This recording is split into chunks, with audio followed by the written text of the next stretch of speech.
All right, we're talking about the Book of Boba Fett, episode 4 tonight, The Gathering Storm. We're going to go through our review and then a spoiler talk and breakdown of the episode starting now. Welcome to the Nerd Social. I'm Nathan. I'm Colin. And I'm Chandra. So, the spoiler-free summary of this episode is Boba Fett partners with Fennec Shand. So, Colin, you want to start with your spoiler-free thoughts about the episode review?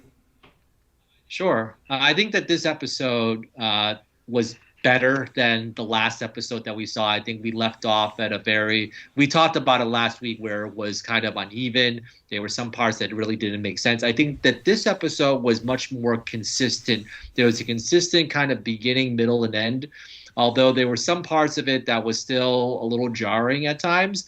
But by the same token, I think, again, more consistency throughout this, and then there was a good story throughout, and then there's still some puzzles that still need to be revealed, and then also there was a very big interesting puzzle that might come about in the next episode. So it was a really nice kind of almost cliffhanger at the end in some instances, and you know, I think I really much more enjoyed this one than last week's episode in terms of the pace, in terms of the beginning, middle, and end, and also kind of like the timing of it overall. Even though it was kind of most of it was dealt with the past a little bit, but in any case, that's my initial thoughts on the episode. Yeah, Conjure.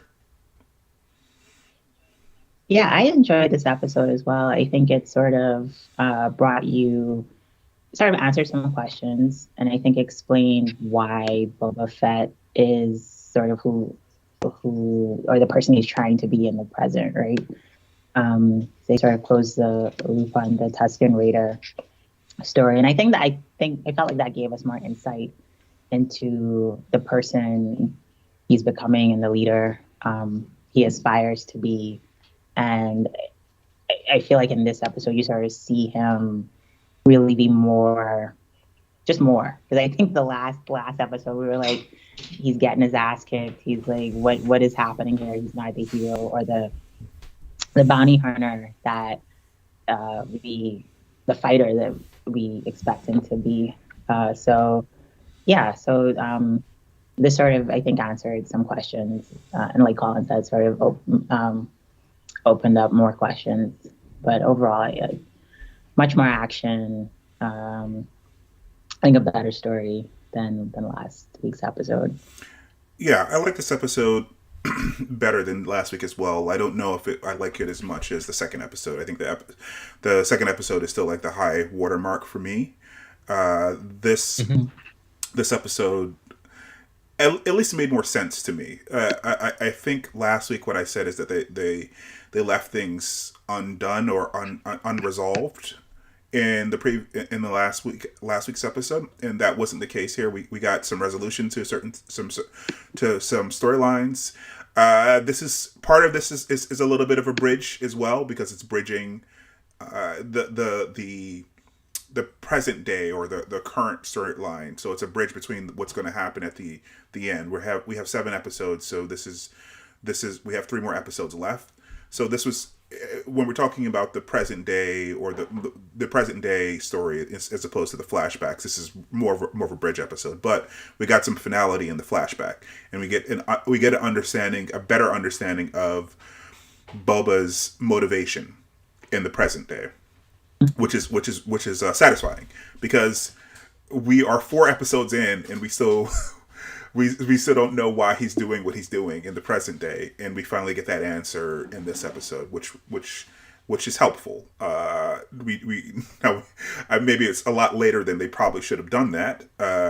In most shows, you know why the protagonist wants to do what they're doing far earlier. So maybe that's why also people have had some issues with this show.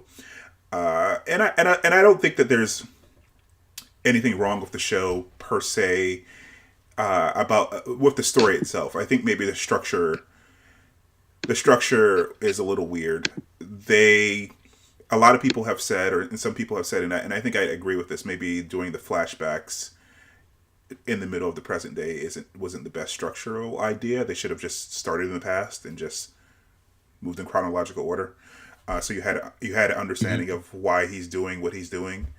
So yeah, but I think that they kind of maybe they put themselves in the corner, because at the end of the Mandalorian episode, the season finale, they had Boba taking over for Bib for Tuna. So maybe they felt like they had to tell the present day story at the same time. But I feel like they didn't have to do that. They could have showed the present day story and then like immediately did the flashback, and then the first 3 episodes could have been just flashback, and then they could have caught up to present day. And I think people would have been fine with that. But the switching back and forth maybe was a little bit confusing to people. And also, after they had done that, we would have gotten the best parts of the show, because the show is definitely better in the flashbacks, to me anyway. I think the stuff that's going to be good for I think the stuff that's going to be really cool in the present day is going to show up in the rest of the season, because I think the rest of the episodes are probably going to all be present day. So yeah, that's what I think of this episode. It's better than last week, but again, I think that the structure of the show probably makes the entire show suffer.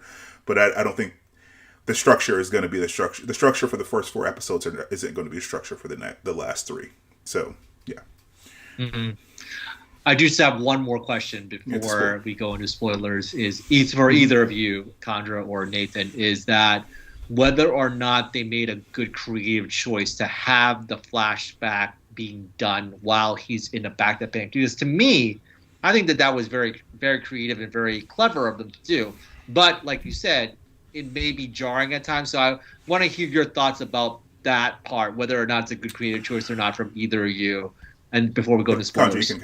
I actually liked it, because I thought, it leaves you questioning, right? You do have to sit with the show through a few episodes to get to that point where you sort of realize the point, right? Because in this episode you sort of not to spoil, but I think you sort of see his motivation, why they use that, or why it was a useful device, because he's healing in the tank, right? And so in the first few episodes, he's having these flashbacks, and his mind is going through sort of reliving his past, and his path to get to where he is, while his body is also going through healing and going through transformations. I think it comes together in the end, but I think when you're watching the first few episodes, you don't get that sense until this episode, I think, is where you sort of realize, like, oh, okay, now it all comes together. And I didn't find it confusing, I guess. I think the disconnect is maybe between the pacing between the past and the present, and maybe that is what's more jarring than anything. But I thought it was pretty creative to sort, because he only has the flashbacks when he's in the tank, right? So maybe it's a little bit of foreshadowing. They were trying to sort of tell you, like, hey, while he's in the tank and is physically healing, his mind is also healing and working through what he's experienced, I guess, prior to where we are now. Yeah, I don't mind this tank. I think that's fine for what it is. If you're going to do flashbacks, having the flashbacks tied to the fact that he's healing was fine. I think that what Chandra was saying, like, I don't think people found the flashbacks confusing. They just found them like it was slow. Like the parts of it that are slow, and it was a little disjointed. And if we got what we got in this episode, say in the second episode, or even in the second episode, because if they cut this whole show differently, if they edited it differently and just had the flashbacks, I think we would have gotten all the flashbacks done in 2 episodes. And by the end of the second episode, you would understand where he was going, and then you go from there. In the last two episodes would have been present day. So you could have edited it completely different and not have the Bachelor tank at all. So the fact that they kept having flashbacks, I guess having that as a narrative device makes it make sense why we're flashing back, because he's flashing back in his head and kind of reviewing certain things. So I didn't have an issue with the BAFTA tank. I maybe have an issue with the fact that they're doing flashbacks at all.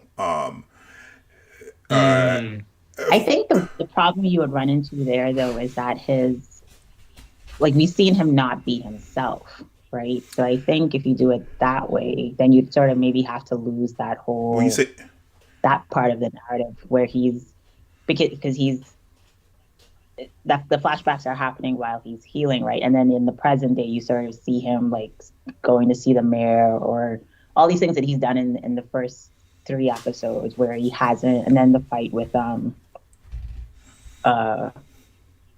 where he was yanked out of the tank last week, right? So I guess you would have to sort of just restructure it as a whole, because we've been seeing him sort of, I guess, getting stronger and maybe trying to find his place, and that happens with each or after each round in the back. When you say not being himself, what do you mean? You're talking about in the present day or in the past?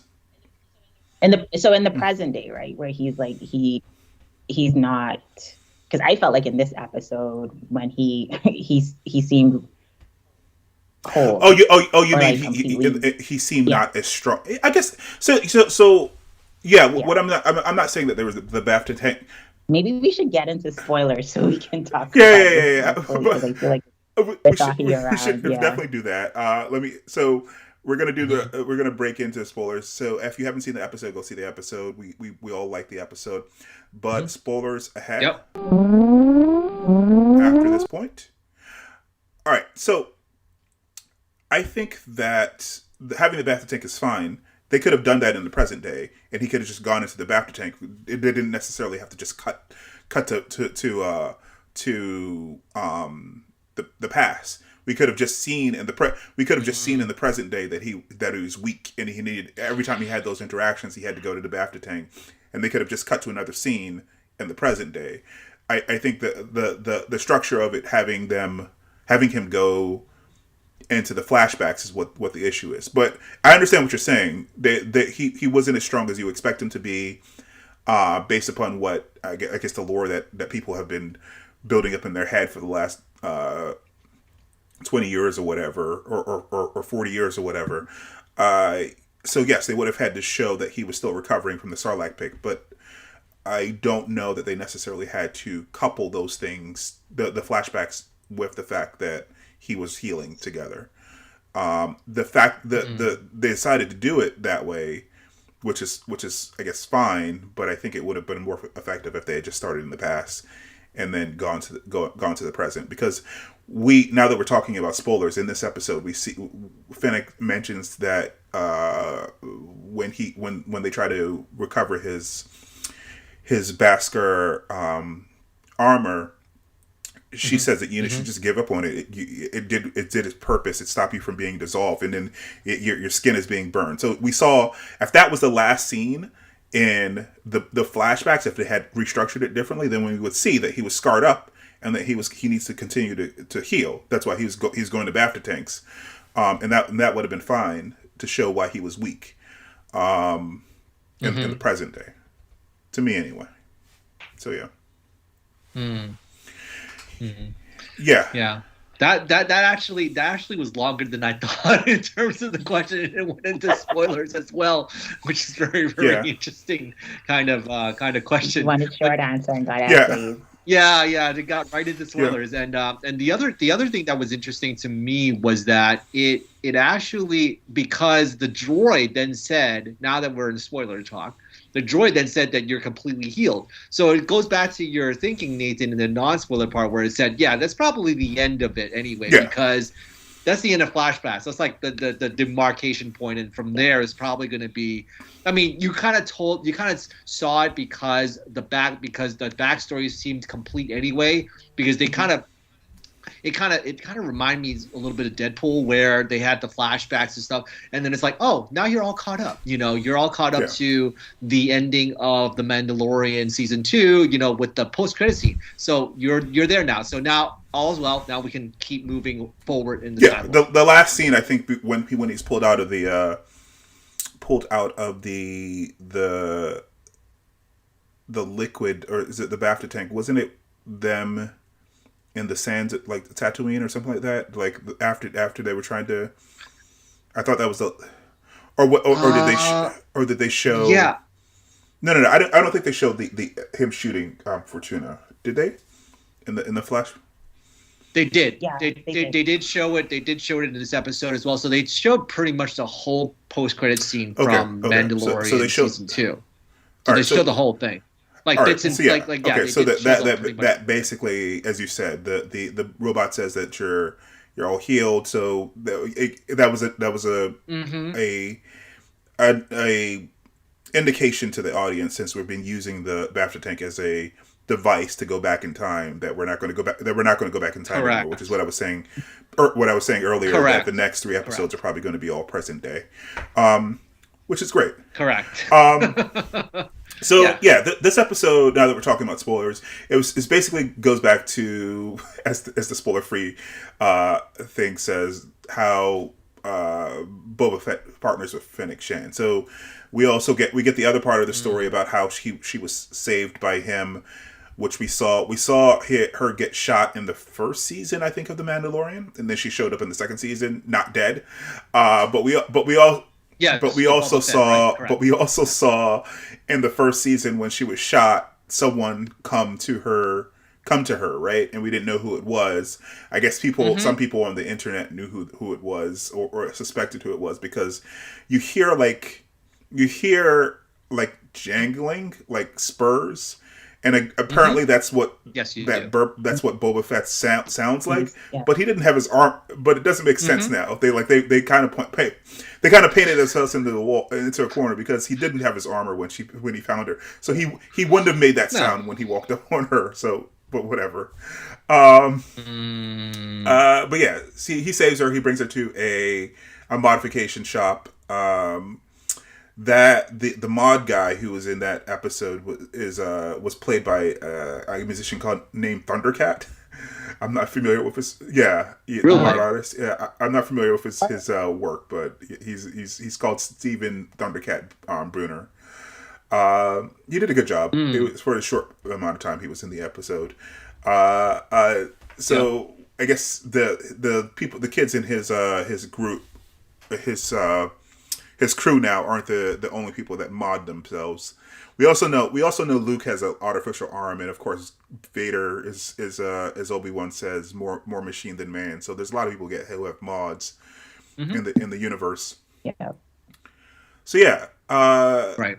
That was pretty cool. I think that whole scene was pretty cool. Also the scene. I mean, I think the best part for me was the infiltration of like the palace part.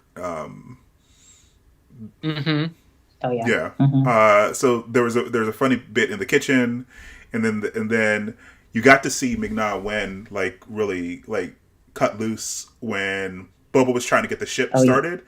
Like she took down all those dudes. It was just with her. She was amazing. Yeah. It left me wanting like a show just about Fennec Shand, like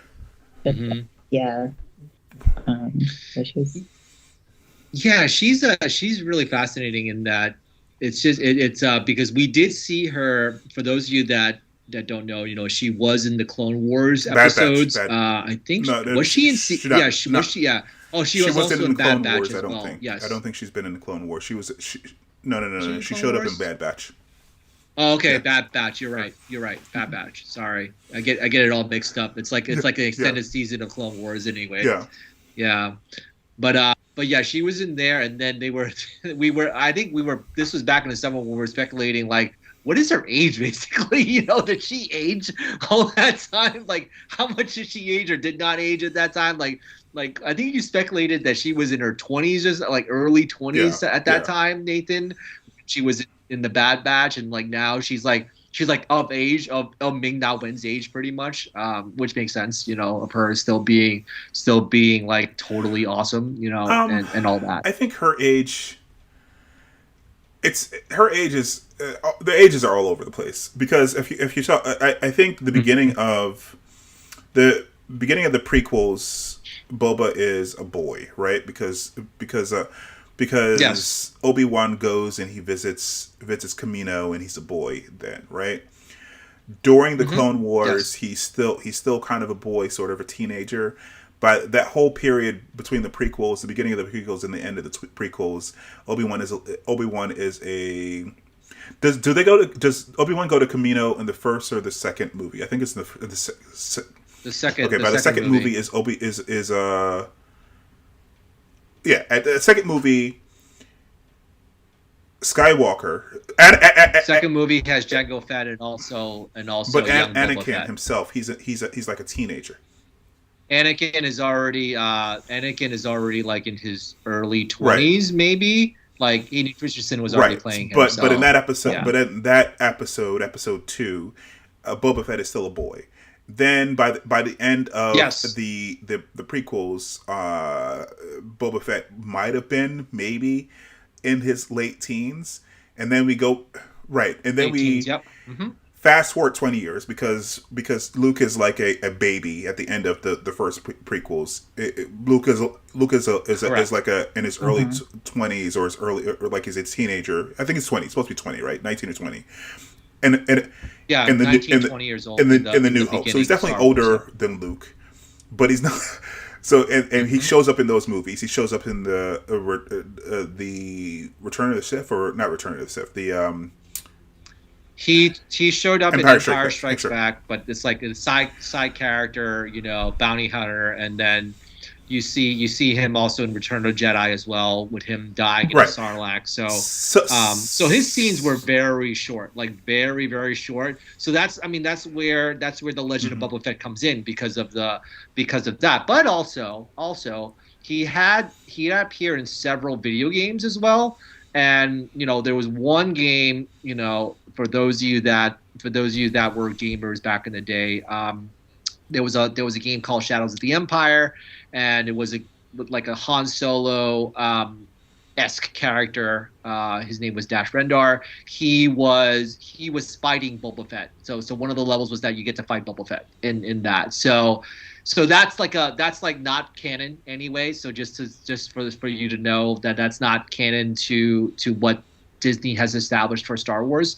But at the same time, his legend kind of grew through video games, through just like him appearing in the originals, having Han Solo's body, bringing Han Solo's body to Jabba the Hutt. So it's this. So now we're just kind of like in this present day, we're just trying to fill in all this lore of Boba Fett and trying to kind of make him kind of a deeper character than the kind of like the mystery cowboyist kind of guy that was established in the original Star Wars. So that's pretty much kind of like where we're at with his character. and that's fine. The issue is like you were talking about, but the age though. So like he would have been maybe 20. Sorry, not 20. Probably maybe 35. So if you say he's maybe 15 during the Clone Wars, you fast forward another 20 years for when Luke is a 20-year-old. He's 35. After he gets dropped in the Sarlacc pit, he's maybe 40. So when he gets out of the Sarlacc pit, he wouldn't be 60. So there's an issue with his age as well, but there's also an issue with Fennec Shand age. They haven't figured out exactly what age they're supposed to be based upon what they have established already. But I don't. Well, they're not. I mean, they're not really fully human, right? It's like you never know. I mean, Boba Fett is pretty much like a clone anyway. Oh, so right. yeah, So. it's a clone. So you don't know whether or not clones, age It's fast. possible. I mean, his thing was that he did not age faster. That Exactly. He was enforced. He was enforced. Because, Whatchamacallit? Yeah. He was a natural clone. Right. He was enforced. Grown. but at the same time, you can kind of make an argument that maybe, in outer space, long time ago, far, far away, because of, cloning, there is some advanced aging. Who knows? That or the fact that he was being yeah, he's also lived a pretty rough also he was life, being digested by the so. Sarlacc, so maybe that's what's aged him. That's what aged him. That'll take a few years off. Exactly. I would be anyone that's like getting swallowed up by a monster like that definitely would be definitely would age a little bit, and all the anxiety of being digested for 1,000 years would age. Okay, so maybe tomorrow Morrison is 61, but Boba Fett is like 42. It's just okay. We get that when Ming-Na win as well. When we posted her birthday Ming-Na win about a month ago. Doesn't look 58 though. It's like she like everyone was like, oh my gosh, she doesn't look 58, and it's no. like, yeah, she is. And she doesn't move like a 58-year-old either. Overall, to have yeah, to have older actors playing characters whose ages, who you could believe that are younger than the actors themselves, because typically it's the reverse, right? You get somebody who's younger and age him up. Although right. He's been moving like a 61-year-old over the last couple episodes, but he's also been acting like he's injured. He moves a lot faster in this. By the time he comes out, he looks very strong. Mm-hmm. He looks very. I hope I look that good at 61. Yeah. So. Right, this time when he came out of the tank, I was like, exactly, yeah. So. But of course, there's that meme that's on. There was this meme that was funny where they mentioned that he looked like Uncle Fester from the Addams Family, and I was like dying. I was dying, and I was like, and it was like some I think it was on Twitter where it was like a Boba Fett Twitter page, and it said, "Stop sending me this stuff." It was just so funny. It was just so funny, and yeah, but I mean seriously, he is really.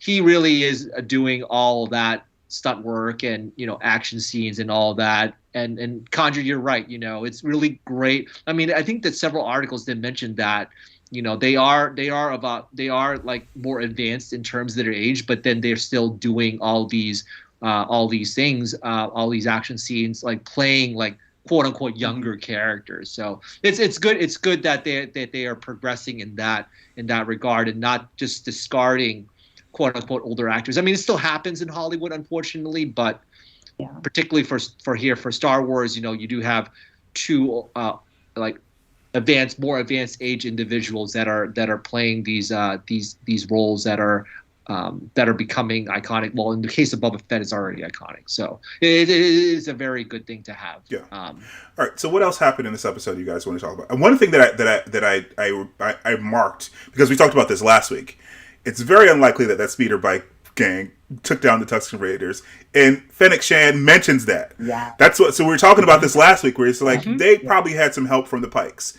And Fennec was like, it's highly unlikely that some biker gang was able to take out some Tusken Raiders. I mean, it's in their name, Tusken Raiders. They do combat stuff all the time. The only reason they were having issues with the Pike is because the Pikes were speeding past them at high speeds and trying to pick them off with sniper rifles. But they're good in combat. So they definitely I think that the other shoe hasn't dropped yet, but they keep hinting that the Pikes were probably the ones behind the decimation of that tribe. Oh yeah, she totally called that. She totally figured. She's like, this is not favorable. And he got his revenge, right? Yeah, he did. He did. Definitely did. I mean, that was pretty. We only. I mean, you didn't feel bad about those bikers because Boba Fett did steal their bikes. I think Nathan, you weren't here for this when I mentioned this to Condra, that it reminded me of Terminator 2. Is like this guy coming into the bar and like stealing all this stuff, and so it was just so hilarious in some ways. But then the bikers then get crushed by his ship. Basically just got destroyed by his ship. So. So they probably did not deserve it, but it's been established that they are kind of like they were harassing that couple, and then in the previous episode, and they were I think they were robbing someone's home. So yeah, they kind of deserved that as well, even though you kind of felt bad for them. I mean, because they escalated with the Tusken Raider, because he stole their bikes. He didn't kill them, right? And true. They just wiped out a whole group of people. Oh, that's true. Like, that is, but it's the Pikes. No. I think it was them, but the Pikes were behind them. Oh, okay. Like they probably armed them with gear that they probably wouldn't have had otherwise. But I didn't feel bad for them at all, because he stole their bikes because he saw them harassing, like stealing people's stuff and robbing their homes when he was with the kid in the desert. That's the first time he saw them, right? So that's why he stole their bikes. And they definitely, even if they had the backing of the Pikes, even if it was at the Pikes' command, they went and they destroyed that village, and they because they tag things. They established earlier on that they tag things. So it's satisfying. I don't know if it wasn't as satisfying to me as it was to him, but it was satisfying to see him blow them up. Because we only see Boba Fett kill people in the past. We never seen him slap. We haven't even seen him really raise his voice or slap someone in the present. So I don't know.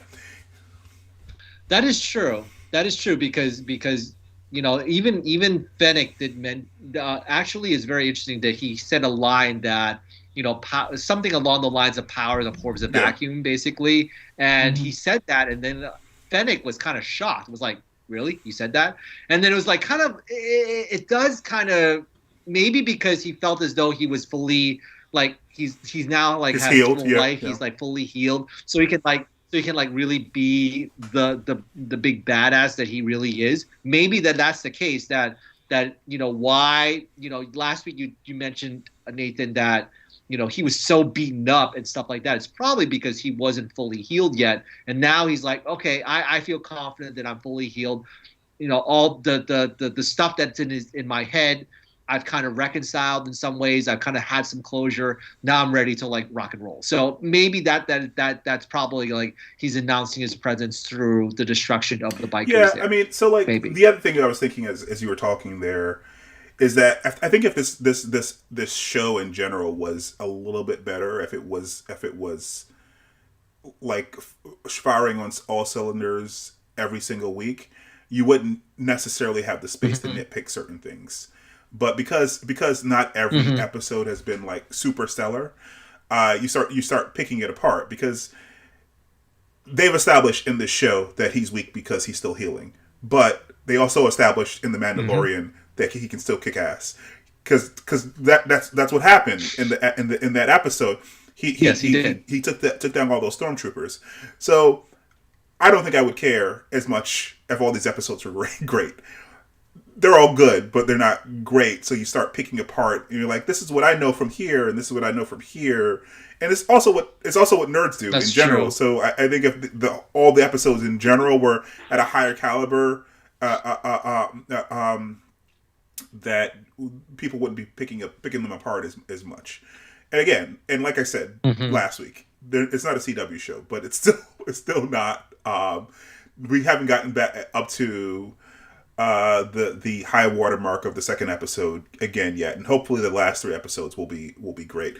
This episode was this episode was directed by Kevin Tancharoen, who hasn't really directed a lot of stuff. He wrote the Mortal Kombat movie, and he well, it wasn't the one that came out last year.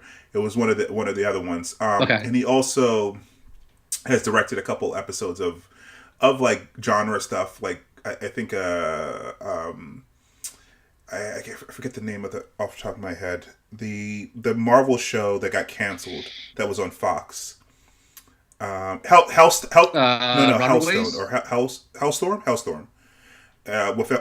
with one L. Okay.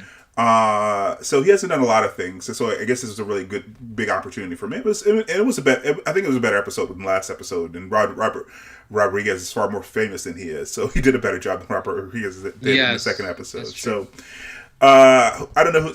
Jon Favreau wrote this one again. I think he's gonna. The note that I have here from Wikipedia is that he wrote all the episodes, but Dave Filoni co-wrote the 6th episode with him. So maybe we'll see something interesting show up in the 6th episode. Since maybe Ahsoka Tano. I don't maybe. know. I mean, he has an affinity for Ahsoka, so you never know. We got a hint in this episode, a heavy hint in this episode that Din Djarin is going to show up in the next episode or soon, because they played his music cue. They played his music. They played his music cue when Boba saw the flare and then walked over to Fennec's body. But they also played his music cue at the very end, where when Fennec is like, "Well, we can if you have credits, we can buy muscle." And then we heard his music cue. So he's definitely going to show up at some point in this show as some of the muscle to help him out. So I do have a quick question about the muscle. Going back to, what was that? Black Chris. His name is Krrsantan. His name is Black Krrsantan. Yeah, Black Krrsantan. You just. So is he like part of this now, like part of his gang, or is he like still? I have a suspicion that he gave him a job. The episode he kind of like said he gave him a job. Huh? He gave him a job. Okay. Yeah. All right. So he's part of it. Yeah, he just like I predicted that he was going to be part of it, because you cannot leave him alone, because he's like such an awesome character now. He's like a fan favorite now. So you can't not have him be a part of the Boba like he Fett. Fell through the floor just for a second. Exactly. Okay. It's like I have respect for you because you. During the Godfather scene, when he's talking to all the crime lords, Black Krrsantan is there in the room. He's there as one of the as one of the people in the room. So he's standing there as one of the muscle. So right after the bar scene, we see the scene with him with all the people around the table, which also was, again, he didn't smack anyone around, but he did show strength here by deciding to have the dinner on top of the pit where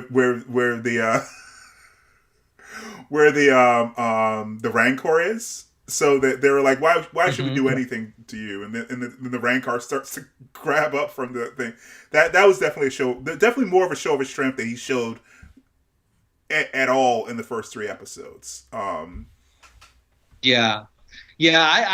definitely like that kind of Godfather-ish type of part. But I was just thinking in my mind, I've seen so many gangster movies and stuff like that, whether or not they're going to just pull the Michael Corleone type of deal where he's going to be like, oh, I really want, I'm just going to eliminate them all pretty much. And I just wonder if he's going to do something like that in some ways, because, Fennec did ask him, can you trust them? But then Boba Fett was basically saying, well, it's in their best interest to kind of stay neutral and to not intervene in our war with the Pikes. But you don't know. You just, like I said, you don't know whether or not he's gonna. Oh, I think she needed to step out. But anyway, yeah. But the thing is that it's very interesting is whether or not he's going to pull that Michael Corleone thing where he's going to eliminate everybody and just kind of take over the whole planet by himself. So it'll be fascinating to see if he does do that with the acquired muscle. We're speculating that Din Djarin will return, and he'll have some added muscle to him. And one other thing that came up was that whether or not, he did pull the arm out. So that was like the first time we've seen that a Wookiee pulled the arm out, because we talked about it in Star Wars. It's been talked about in Star Wars. Han Solo talked about that. So it was the first time on screen that we've seen that. So I was wondering if that was the most like badass scene, that or Obi-Wan slicing the guy in the cantina with the lightsaber. So I wonder which one is better for you, do you think? Yeah, Nathan? yeah. So the the whole scene in the cantina was cool to me. And I didn't understand the full context of why he was so angry, because they just seemed to be having a good time. Just seemed to be having a good time or whatever. But I learned it later, found out today that if you remember when one of their species was bringing a tribute to Boba Fett in the first episode. He brought like a pelt, and that's a Wookie pelt. So apparently that species hunts Wookiees. So that's why he was so angry just for their presence, because he seemed so angry that they were having a great time, and I think he was angry just because he knows that they hunt Wookiees. So no matter didn't really matter what she said. And she did, and Boba said, it was nice, it was worth a shot. It doesn't really matter because he wanted to rip off one of their arms just because of who they are and what they do to his people. I wondered about that as well, because I couldn't figure out why he was so upset. Yeah. Either, but that's an important bit of information. Just their existence and the fact that they were happy was annoying to him, because as I said, they hunt Wookiees. So in the first episode, you saw one of them give as a tribute the pelt of a Wookiee. Interesting. Very interesting. Yeah. So that was yeah. That whole exchange was pretty tense, and we like you said, Colin, we got to see what Han said in, I think, the first episode. Sorry, not the first episode. I guess now it's the Star Wars. Now it's the fourth episode that Wookiees pull people's arms off. And we saw that, so it was cool. In some ways, we saw a bloodless arm off, and also apparently that species can grow back arms, so it's not as fatal as. So it's not even like the Obi-Wan slicing the guy's arm off type of thing. It's Disney Plus. Like, it's not that where If you have ever seen, so one other thing is that Robot Chicken does very, very good like parodies of Star Wars, and so they did a whole story about that guy that got his arm chopped off by Obi-Wan. And it was such a brilliant sketch. I mean, I highly recommend if either you haven't seen that one, it's Robot Chicken Star Wars. It's just so brilliant. It's on YouTube. It's so brilliant. It goes through a whole kind of daily, like, it's a typical day of the guy. And so yeah. And then it just ends up him being like the most downtrodden, bad luck type of individual there is. And it just completely changes the whole context of the whole. If you see the original Star Wars, it completely changes the whole context of the whole thing. If you see that parody of it, it's just so funny, so funny. Before we wrap up, any other, I guess, things that I missed from this episode? Anything else that you guys want to talk about? We talked. Yeah, I think that moment where. Yeah. Oh, go ahead. No, you go ahead, Condra. I was gonna say with Bob, you sort of where he realizes, or you get a sense of what his purpose is. Because he talks about his time with the Tusken. Fennec Shand says the Tusken Raiders made him weak, and he's like, no, they made me strong. And he doesn't want to be that realization that he doesn't want to be anybody's hired hand anymore, because the people who hire you make mistakes. They don't care about your life, right? You're just a weapon to them. And I forget how he phrased it. He said it's hard to survive long in this world without a tribe, which was great. Yes. Yeah. So I thought that was okay. This is what he's all about now, and where he's headed, and it just sort of encapsulated, I guess, everything that's been sort of peeping through, right? And now you see, like, he actually articulates what he wants and who he wants to be, and Fennec, I guess she plays sort of. She's really tough, but she does seem to buy into it in some respects, as he does pledge to be loyal to her and to fight for her. Yeah. So. At this point, they both had near-death experiences, right?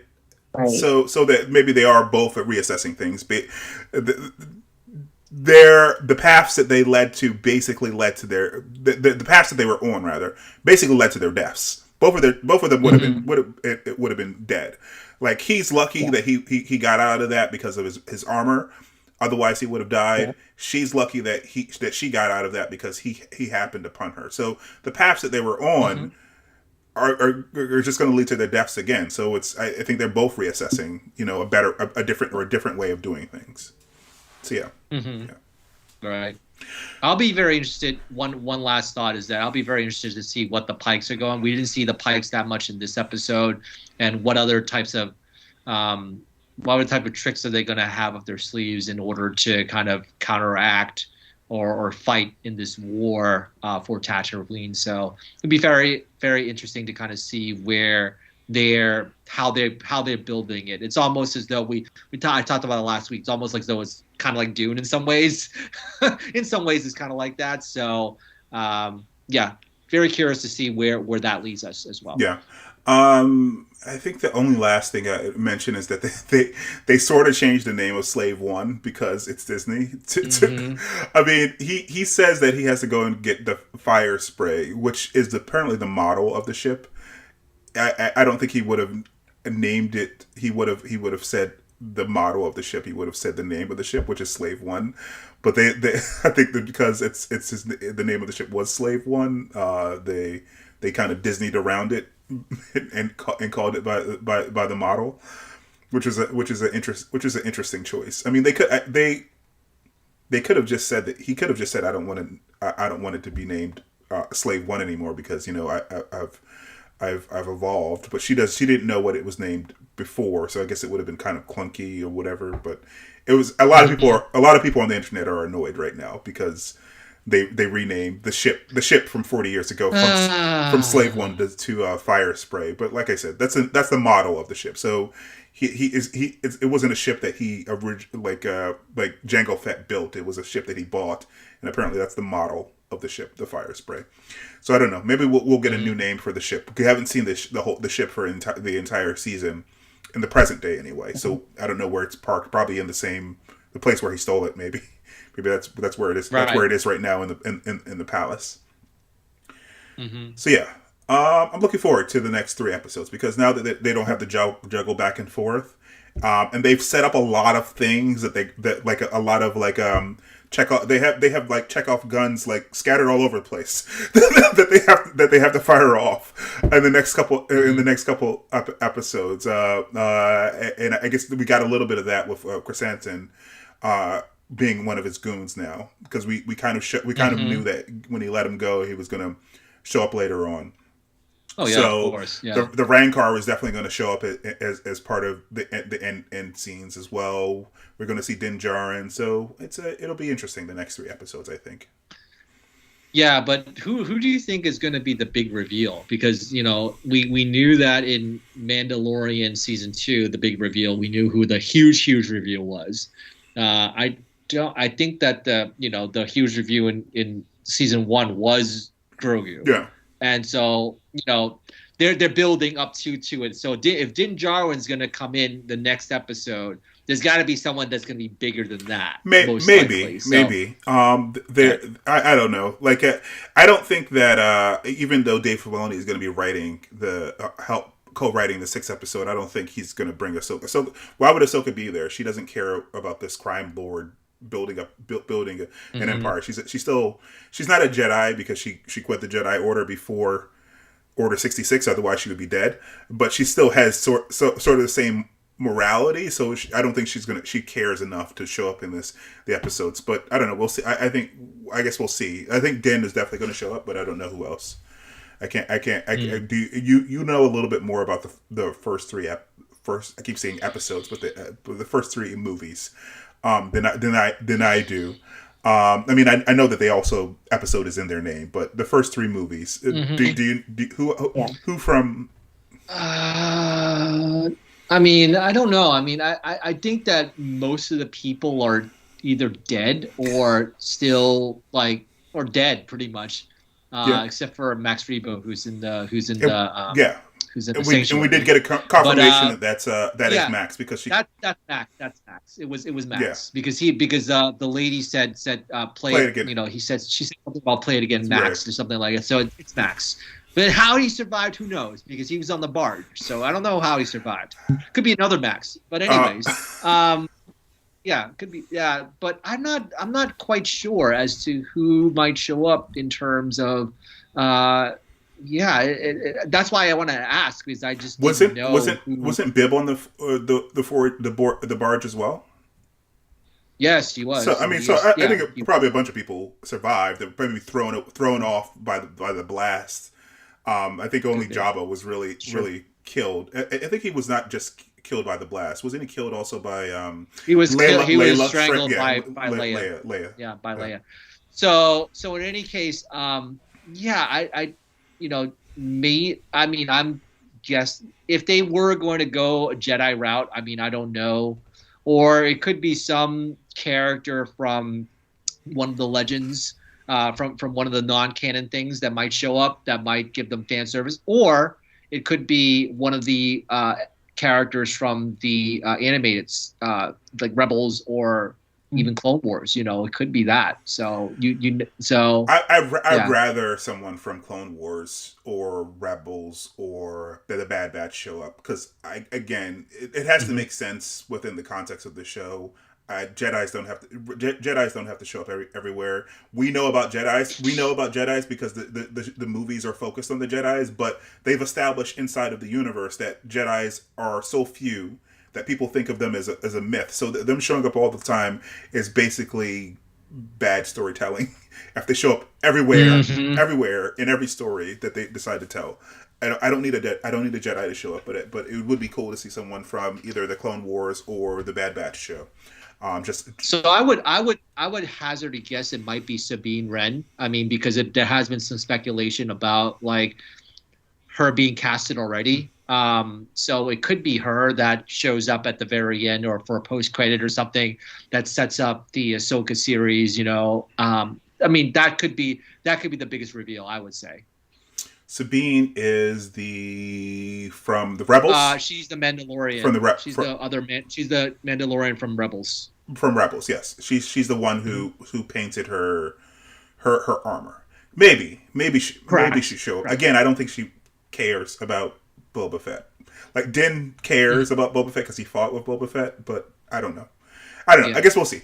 Any final thoughts, guys, before we wrap up? I think that's pretty much it for me. Right. So. I think we covered everything. All right. Well, that is what we thought, but we are interested to hear what you think. So please join the conversation by commenting down below.